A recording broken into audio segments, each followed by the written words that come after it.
Cierra el primer trimestre del año y ha sido uno de los mejores trimestres que se ven desde el inicio de 2019. Ahora bien, ¿qué es lo que suele ocurrir cuando ocurren 3 meses tan positivos seguidos? Un trimestre en general donde los índices suben más de un 10%. Enseguida lo vamos a ver porque hay nuevas señales, hay nuevos estudios y, por supuesto, hay nuevos indicadores diciendo cosas. Y vamos a ver todos los activos y revisar todo ello en este vídeo. Espero que hayáis descansado, espero que hayáis podido disfrutar esta semana donde ha habido ciertos días de vacaciones. El viernes mercado cerrado, se presentaba ese dato de PCE también y hablaba Powell, enseguida lo vamos a comentar.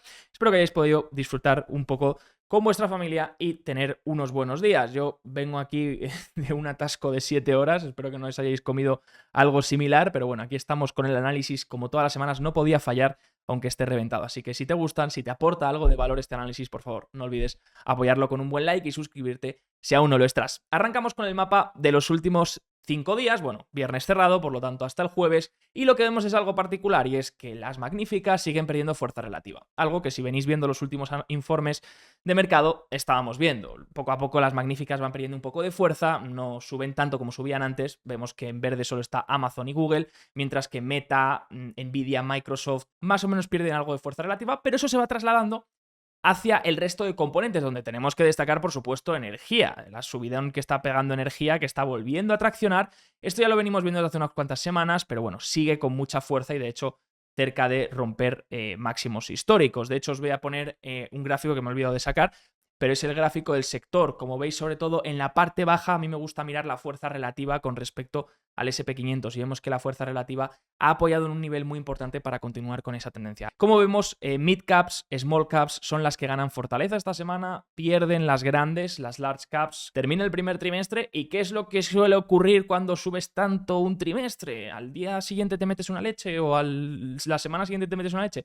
Bueno, pues comparte Willy del Week, bueno, no sé exactamente cómo se pronuncia esto, pero bueno, este tío que le sigo bastante dice: por octava vez desde 1950, por lo tanto ya veis que no son muchas, ¿vale? Las señales no son muchas, por lo tanto tampoco nos podemos fiar mucho de esto, pero al final ha pasado 8 veces, por lo tanto vamos a ver qué ha pasado en esas 8 veces, ¿no? Pues cuando el trimestre ha subido más de un 10%, estos las veces que ha ocurrido y nos da este gráfico, ¿vale? De High Mount, que es donde trabaja él.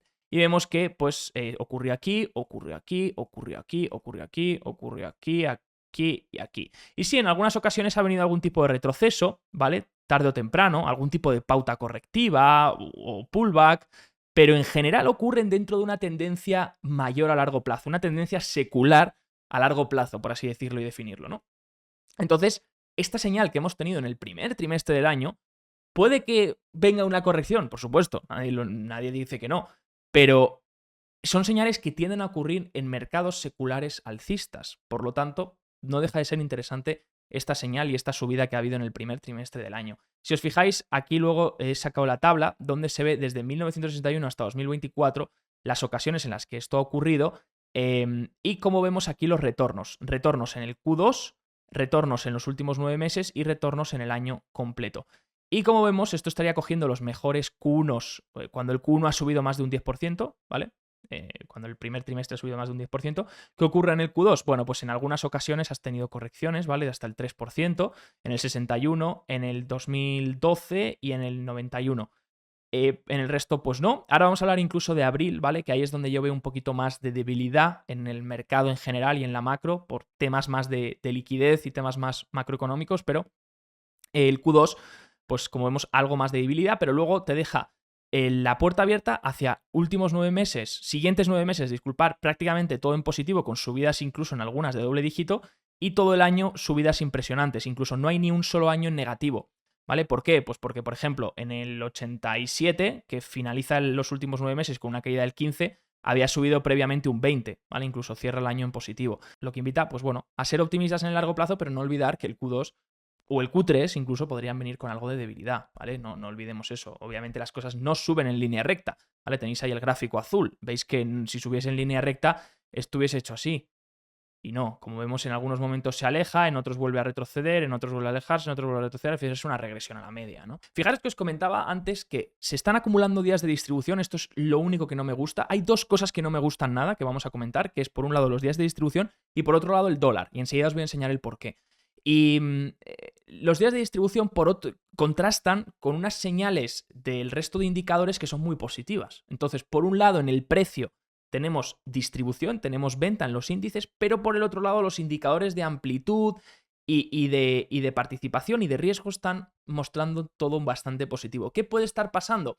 Pues puede ser que el precio del índice se esté viendo afectado por las grandes, por la rotación, ¿no? Como las grandes tienen más peso, en el momento en el que corrigen, pues pueden forzar distribución, aunque el resto de los componentes del mercado no estén distribuyendo. No sé si me explico. Ha habido tanta...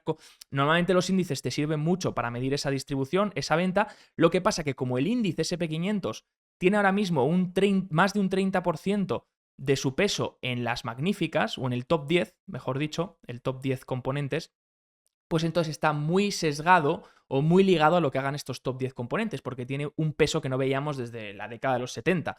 Entonces, claro, puede ser que también sea por eso. Puede ser por eso por lo que estemos viendo cierta distribución en el precio, porque a lo mejor las que están distribuyendo son algunas que tienen mucho peso y por tanto no es la imagen global del mercado. Y enseguida lo vamos a ver, ¿no? De todas formas, obviamente no puedo ignorar la distribución. 6 días de distribución, ya sabéis que un día de distribución es un día en el que se genera una caída superior o igual al menos 0,2%, ¿vale?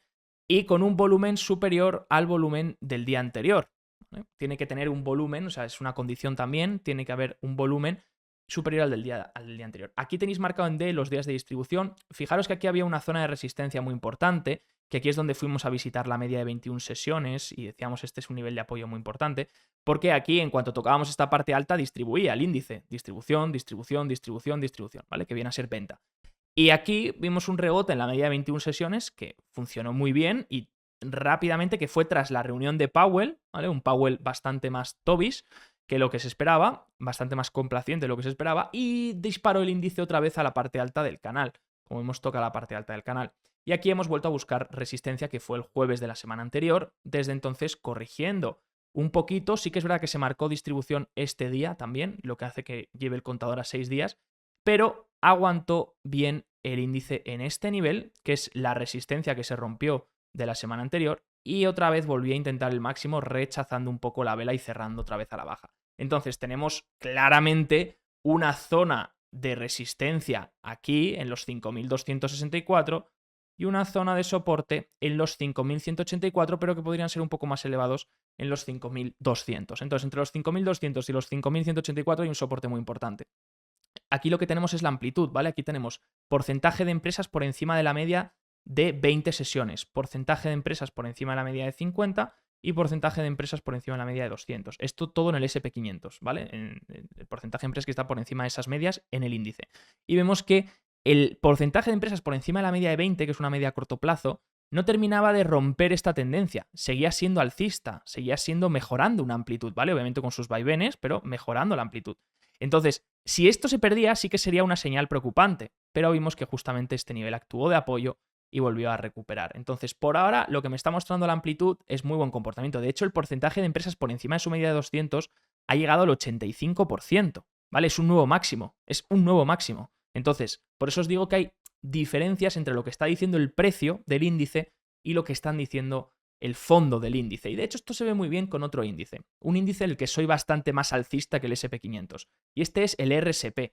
Y he explicado varias veces el por qué creo que este año podría el RSP hacerlo bastante bien, por el tema de que tiene, es equal weight, ¿vale? Le da el mismo peso a todas las acciones del índice, le da un 0,2% a las 500 acciones del índice, a cada una de las 500. Entonces, no se puede ver alterado en esta distribución por las magníficas o por las top 10, sino que nos muestra un comportamiento más general del mercado. Como veis, el RSP ha hecho un nuevo máximo. ¿Significa esto que el RSP lo vaya a hacer mejor que el SP500? Bueno, en principio, si las magníficas siguen perdiendo peso, sí. Si siguen obteniendo debilidad, sí. Si las magníficas vuelven a empujar, pues obviamente el RSP lo volverá a hacer peor que el SP500, ¿vale? Pero para mí el RSP, si queréis seguirlo, me muestra la imagen real de lo que pasa en el mercado en general. ¿De acuerdo? Fijaros que rompió mucho más tarde que el SP500 porque hasta entonces lo que estaban tirando eran hasta a partir de noviembre, fue cuando el RSP empieza a ganar todo este rally, porque hasta entonces lo que estaban tirando eran los grandes.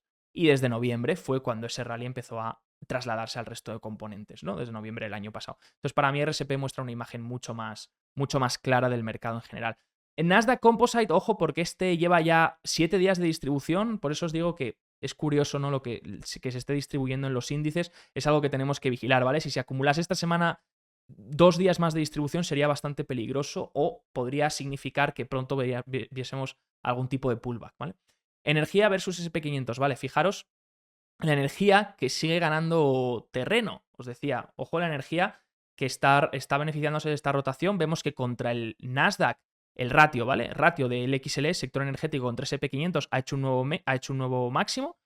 Y también ha hecho un nuevo máximo contra el Nasdaq, ¿vale? Así que en términos relativos, desde marzo viene rebotando. Bueno, otra serie de confirmaciones que tenemos que vigilar. Hemos visto por un lado que la distribución me asusta un poco, pero hemos visto que el resto de indicadores pues no están mostrando debilidad. Fijaros, el SP500 contra high beta, low beta, algo que hemos visto mucho por aquí por el canal, que es un indicador de riesgo, ¿no? De apetito por el riesgo, de acciones sobre todo de high beta, de alta volatilidad. Vemos que está en confirmación. Cíclico versus defensivo, vemos que también confirma ese movimiento del SP500. Discrecional, consumo discrecional versus consumo defensivo, también el ratio está al alza, por lo que vemos que confirma el movimiento del SP500 que tenemos por detrás en gris clarito. La línea de avance-descenso, siguen avanzando las empresas, por lo tanto, más empresas de las que declinan, por lo tanto, confirmación también. Y high yield, que ya sabéis que es bonos de alto riesgo contra bonos gubernamentales, también el ratio al alza, por lo tanto, confirma apetito por el riesgo. ¿Cuál es el único indicador que está dando un poquito ahí, tocando las narices? SP dólar. Estamos viendo dólar invertido aquí, que debería seguir subiendo para que el dólar siguiese bajando, ¿vale? Y entonces así confirmar este indicador. Pero estamos viendo que el dólar está intentando rebotar. Fijar el dólar dónde está, ¿vale? Es un nivel bastante clave. Viene desde la tendencia de máximos, bajando, obviamente con sus extensiones, Y fijaros la media, me gusta poner la media de 30, bueno, en este caso es la de 21 sesiones, pero está en semanal, ¿vale? Bueno, da igual. Una media más a medio plazo, fijaros cómo estaba muy volátil y poco a poco está contrayendo esa volatilidad y aplanándose, ¿no? A la espera de un posible movimiento. Esto suele ocurrir cuando hay un posible movimiento, ¿no? Entonces, fijaros el nivel en el que está, ¿vale? Esa tendencia bajista que está intentando romper. Claro, si viésemos una rotura por aquí, sería romper esta tendencia bajista. Y si rompe esta tendencia bajista, ¿qué simbolizaría? Pues simbolizaría a lo mejor más problemas de liquidez a nivel global y sobre todo que todos los activos denominados en dólares podrían bajar porque están negativamente correlacionados al dólar. Por ejemplo, la bolsa a 200 días tiene una correlación de menos 0,30 y algo.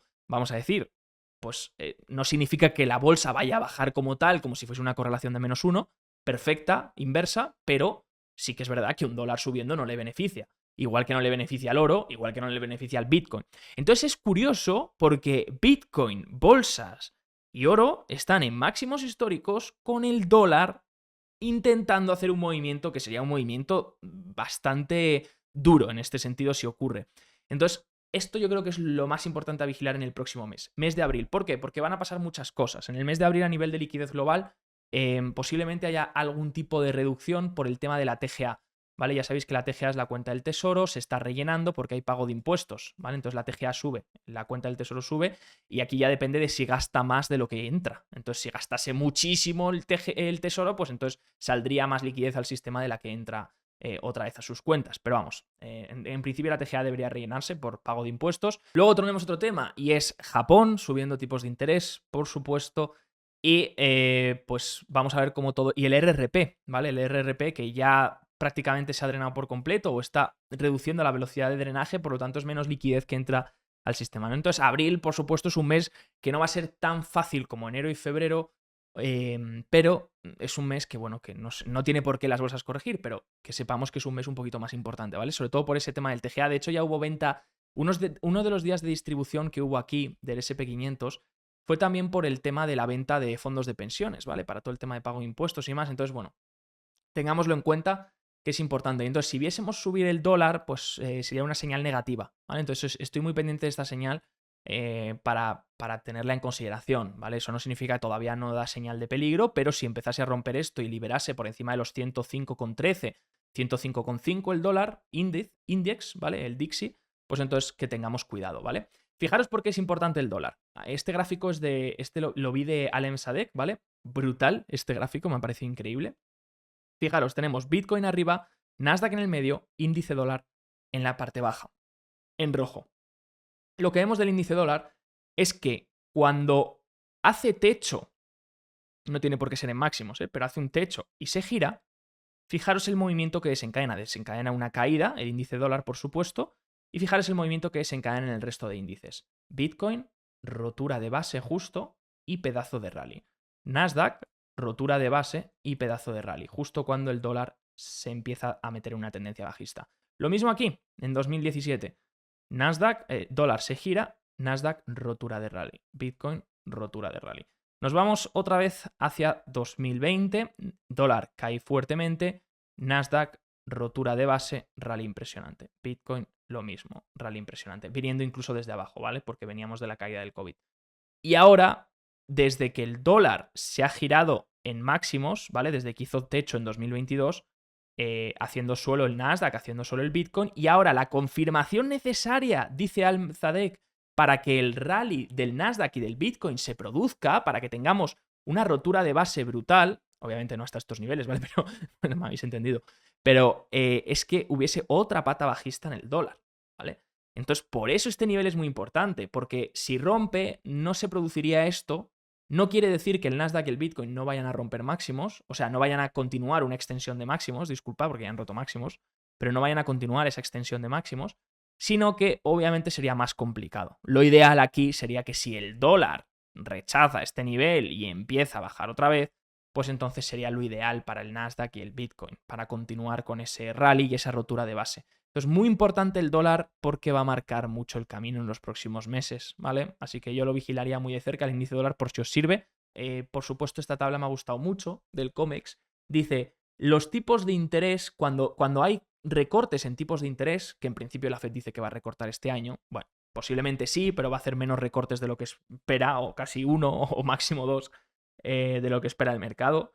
Pero como vemos, esta tabla lo que dice es que cuando hay unos recortes y no estamos en un entorno de recesión, pues esto tiende a llevar a subidas en las commodities, tiende a llevar a subidas en los metales y en las commodities. Y fijaros, y es verdad, que es lo que está ocurriendo. Estamos viendo subidas en el cobre, estamos viendo subidas en el oro, estamos viendo subidas en el petróleo, etc., ¿no? Entonces es muy importante vigilar porque obviamente estas subidas que estamos viendo en prácticamente todas las commodities, os podría hablar del cacao, os podría hablar del petróleo, os podría hablar del oro, es que se está viendo en prácticamente todos. Estoy viendo ETFs de agricultura también reventar, por eso también el sector energético puede estar subiendo, por eso también el sector materiales básicos está subiendo por temas empresas de cobre, empresas de oro y demás. Y ahora, pues el petróleo, ojo que llega a la zona de los 85, el West Texas, y importante ese nivel, ¿vale? Porque si lo rompemos, puede ser un catalizador importante para un repunte en la inflación general, ¿vale? Fijaros que las expectativas de inflación a 5 años vienen ya rebotando desde hace tiempo, ¿vale? No han rebotado a un nivel que digas, ¡buah, es el fin del mundo, vamos a tener otro pico de inflación hasta el 10%! No, no están diciendo eso. Las expectativas de inflación lo que están diciendo es que no vamos a estar en el 2 ni de coña. Lo que están diciendo las expectativas de inflación es que posiblemente en los próximos 5 años pues rondemos entre el 3 y el 2,5. ¿Vale? Eso es más o menos lo que está reflejando el mercado ahora. ¿Quiere decir eso que esté pensando el mercado que nos vayamos a un 11 o 12% de inflación otra vez? No, no está diciendo eso. Está diciendo simplemente que vamos a tardar mucho más en llegar al 2. Y eso yo creo que está clarísimo y no hay gente que lo discuta. Sobre todo si al final tienes otra vez un repunte cíclico, un repunte económico a nivel global y bueno, pues lo estamos viendo, ¿no? Y con la liquidez también. Entonces la expectativa de inflación que viene subiendo desde 2024 y curiosamente el oro pues rompiendo máximos. De hecho ha roto el índice mensual, ha cerrado muy bonito porque ha roto la base, que al final es la base que tenía desde 2011, ¿vale? Esta base con esta consolidación y ahora rompiendo el mensual el vela mensual desde 2011, ¿vale? La base. Máximos obviamente de 2020, que es donde había conseguido hacer máximos. ¿Y pues por qué está haciendo esto el oro? Pues por el repunte de las expectativas de inflación. Luego tenemos los tipos de interés, que obviamente los tipos de interés a mayor rebote de las commodities, ¿vale? A mayor rebote de las commodities, a mayor rebote en general de la economía o que la economía se mantenga fuerte, al no haber un aumento del desempleo, ¿vale? Sí que ha habido el aumento de la tasa de desempleo hasta el 3,9, pero yo sigo mirando las peticiones iniciales de desempleo, ¿vale? Esas son las más importantes. Al no haber un incremento en las peticiones iniciales de desempleo todavía, y al que las expectativas de inflación estén incrementando, pues lo que hacen los tipos a largo plazo es mantenerse altos. Fijaros que el tipo del 10 años, desde 2024, viene rebotando desde el 3,8 hasta el 4,2%. Pero es que no es solo el del bono estadounidense, es el de todos los bonos. Fijaros, el de todos los países prácticamente. Si nos fijamos aquí, Global Yields, intereses a 10 años de todos los países, vemos que en el año prácticamente todos han subido. Japón, Alemania, Inglaterra, Francia, Canadá, Brasil, ¿vale? Están subiendo a medida que ven ese ciclo de liquidez y a medida que ven esas expectativas de inflación un poco más elevadas y un crecimiento sostenido más a largo plazo, ¿no? Entonces, ¿qué quiere decir esto? Que cuidado con los bonos, ¿vale? Recordáis que en este canal, durante todo el año pasado, 2023, que todo el mundo decía, hay que ponerse en bonos a largo plazo, hay que comprar bonos TLT de alta duración, de más de 20, 30 años. Ojo, cuidado, sí, este movimiento lo has pillado bien, ¿vale? Pero este movimiento, ahora el movimiento contrario te está perjudicando y al final lo que estamos viendo es que en términos relativos, el TLT, bonos a largo plazo, contra el oro, fijaros en términos relativos cómo lo está haciendo. Muchísimo peor. ¿Y el TLT contra el SP500? Muchísimo peor todavía. Desde 2020, desde 2021, todo 2022 y todo 2023, por supuesto. ¿Vale? Completamente en términos relativos peor que el oro y que las bolsas. Y en este canal dijimos, ojo si vais a priorizar renta fija, priorizar corta duración, tramos cortos, coger los tramos a 2 años, a 5 años y los vais roleando, vais cogiendo un 5% de interés y cuando termine lo roleáis a otro 5% y a otro 5% y a otro 5%. Pero mucha gente dice, no, es que como la Fed va a bajar tipos, el tramo largo de la curva, los tipos a largo plazo van a bajar y entonces por la duración de los bonos a largo plazo me voy a beneficiar. No tanto, porque no depende, sí que es verdad que obviamente cuando la Fed empieza a recortar a lo mejor vemos alguna bajada en los tipos a largo plazo, como es el 10 años que está en el 4,2%, pero es que el interés del bono a 10 años o a 20 años o a 30 años no dependen tanto de lo que haga la Fed, dependen de otras cosas, como la oferta que haya de bonos en esos tramos, la expectativa de inflación, la expectativa de crecimiento, dependen de muchas otras cosas. Y de hecho, os voy a dejar como extra una charla que tuve el otro día con Gustavo y con también Héctor, donde hablábamos de todo esto en su canal. Os la voy a dejar a continuación un extracto y si queréis tenéis la entrevista completa abajo en el link de la descripción, ¿de acuerdo? Así que bueno, espero que este vídeo os haya gustado, os haya servido y nos vemos como siempre la semana que viene. Un abrazo. Os preguntaban a alguien en el chat antes que había leído y esto es lo más lógico de pensar, comentaba antes el tramo largo de la curva, ¿no? Y hemos comentado antes que la Fed está planificando bajadas de intereses este año, aunque van a ser más lentas, las está planificando y sigue con ello. Bien, dice alguien, ya, pero sí, claro, si tú estás apostando a que la Fed va a bajar tipos, deberías estar en el tramo largo de la curva, porque ahí es donde tienes la duración y la convexidad. Obviamente ahí es donde más dinero puedes ganar. Es muy buena pregunta, es porque es todo lo que están diciendo las gestoras hoy en día, ¿no? El parte larga de la curva, no porque le genere un 4%. Oye, si le quieres generar un 4% durante 10 años, felicidades. Como la inflación se te vaya al 4%, tienes una rentabilidad real del 0%. Pero, por otro lado, si uno coge la parte larga de la curva es porque está apostando eso. Dice, va a bajar la Fed tipos, por lo tanto la parte larga de la curva bajará y por efecto duración, que son más sensibles los bonos a esas duraciones, pues entonces me beneficiaré de una subida en precio, ¿no? Y podré vender el bono en mercado secundario y ganaré dinero. El problema de eso es que seguimos pensando que la parte larga de la curva se controla por la Fed. Y la Fed no controla la parte larga de la curva. Es lo que se denomina la term structure, la estructura de término, ¿no? Básicamente, no sé si lo he traducido bien. Pero sí.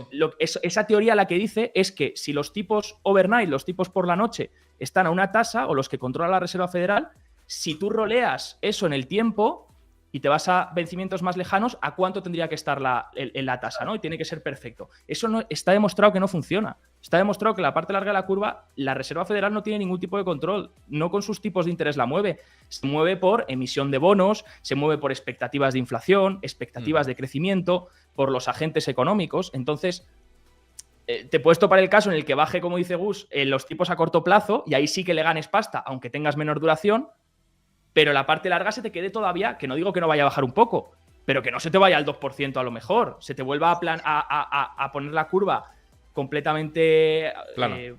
Se te vuelve a empinar la curva y básicamente la parte larga se siga manteniendo un poco más alta. Claro. Es que ese es el concepto que la gente no entiende. Es que la curva ha estado invertida, señores. Entonces, cuando tú estás influyendo, lo que ha dicho Javi es para enmarcar, ¿no? La Reserva Federal no tiene absoluta acción sobre los 2 años, del 2 años para adelante. Olvídate, la Reserva Federal no puede actuar. Y del 2 años para acá, donde el único sitio donde puede actuar en la Reserva Federal es en el tipo overnight, que es el tipo repo, ¿no? Pues mediante estímulos, mediante el reverse repo inverso, pues digamos vendiendo colateral o comprando colateral, ¿no? Si quieres drenar o aportar liquidez y punto, ya está, que es bastante, porque el mercado repo es el motor de toda la liquidez a nivel de mercado, ¿no? Pero ya está, por tanto, si tú prevés, o sea, lo que te tienes que fijar si inviertes a largo plazo en un bono a 10 años es en el tipo del mercado, no en el tipo de la Reserva Federal. Una cosa es el tipo, el Federal Fund Rate, que es el tipo que establece la Reserva Federal, y otra cosa es el tipo que hay en el mercado. Entonces, si tú quieres aprovecharte de potenciales bajadas del Federal Fund Rate, lo que tienes que hacer es moverte en la parte corta de la curva, no en la parte larga, porque te puedes pegar una leche del carajo en la parte larga.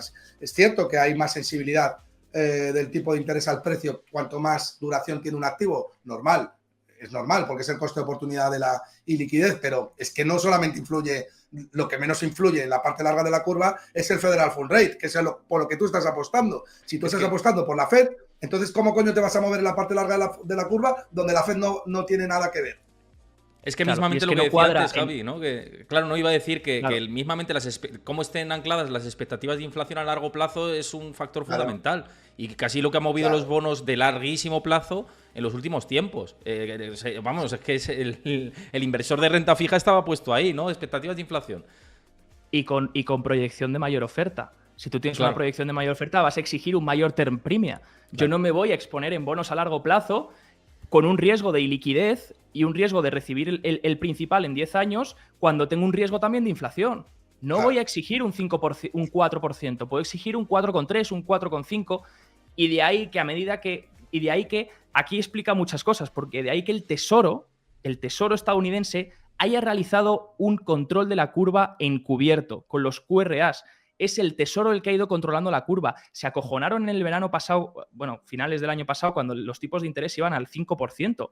Tuvieron miedo porque dijeron, nos va a pasar igual que en Inglaterra, los fondos de pensiones van a empezar a quebrar porque tienen todos estos bonos de alta duración y ya sabemos la banca regional qué tipo de bonos tiene y qué pérdidas lleva acumulada en esos bonos. Estaban acojonados. Entonces, ¿qué hizo el Tesoro? Rápidamente te cambio el QRA. Y aunque me cueste unos intereses de la leche, aunque tenga que pagar muchísimos intereses, da igual, me endeudo a 2 años y voy endeudándome otra vez, aunque tenga que pagar un 4,5% por esa deuda, me endeuda ahí, me da igual, como los intereses al final no los voy a pagar porque soy Estados Unidos, tengo el dólar y, como ha dicho Gustavo, Estados Unidos es la que menos pierde porque exporta esa inflación y al final se la comen otros países, pues entonces siguen haciendo ese juego, ¿no? Y ahora el Tesoro está volviendo a emitir un poco más de cupones porque se han quedado sin el comodín del repo inverso. Repo inverso que estaba completamente lleno y la Fed sabía, oye, Jenel, emite en 2 años que así te lo absorben los fondos monetarios, que están aquí parados en mi banco, que cojan el dinero ellos y te absorban esos bonos y así no quitamos reservas a la banca. Ahora se le acaba el repo inverso, lo comentaba antes Gustavo, y la Fed se está preparando. Dice, ¿por qué va a reducir el QT? La velocidad del QT, porque te dice, no, las reservas son muy amplias en la banca, pero por si acaso ahora que el repo inverso se ha drenado y no sé quién va a absorber toda esta deuda, por si acaso igual deberíamos estar preparados para ir reduciendo el QT y no meter tanta presión en el mercado de deuda, en el mercado de bonos, ¿no? Entonces, ojo, cuidado, esto no quiere decir que no puedas ganar dinero con la parte larga de la curva, se pueden hacer trades súper interesantes. Hace poco uno con el bono austriaco, con la duración y demás, y además le puedes sacar algo al 10 años, 20 años, porque la curva puede ajustar un poco a la baja. Pero eso de pensar, la Fed va a bajar tipos, el 10 años se tiene que ir al 1%, cuidado con eso. Yo ahí es como estoy operando, como estás diciendo tú, justo hacer algún trade y ya está, y sabiendo que puedo perder. Claro. Es que además hace poco abrí una posición y lo dije y digo, bueno, que no es recomendación, es algo que he hecho yo. Y digo, cuidado que puedo perder en esta, O sea, que es que te la juegas. Perdón. Pero además hay una cosa, Javier, que yo creo que hay que decir. Sí, ¿me escucháis, no? Sí. No, que hay una cosa que yo creo que es muy importante también, que el bonista de largo plazo tiene muy en cuenta, y es que, hay una banca a la sombra que es responsable del 50 o 60% de las hipotecas en Estados Unidos, que no está bajo la misma regulación que los bancos comerciales en la FED, con lo cual el responsable de la oferta monetaria son pseudobancos que no están controlados por la FED, y eso es muy peligroso a la hora de alocar tu capital en un activo a 10 años, porque no estás midiendo correctamente la potencial destrucción de poder adquisitivo de la moneda fiat, y ahí puedes tener problemas a la hora de no haber evaluado correctamente el riesgo de inflacionario. Por tanto, quedaros quietecitos en el tramo corto de la curva cuando de renta fija se trata en un momento tan crucial como el de ahora, y si vais a largo plazo, invertir en empresas que tienen un descuento visible muy claro, ¿no? Empresas del tipo value investing, fáciles de conocer, o en empresas productoras de oro, que también salta a la vista, y poco más, ¿no? Pero ojo con invertir teniendo en cuenta los potenciales riesgos de inflación y lo que va a hacer la Reserva Federal, porque es muy impredecible, ¿no?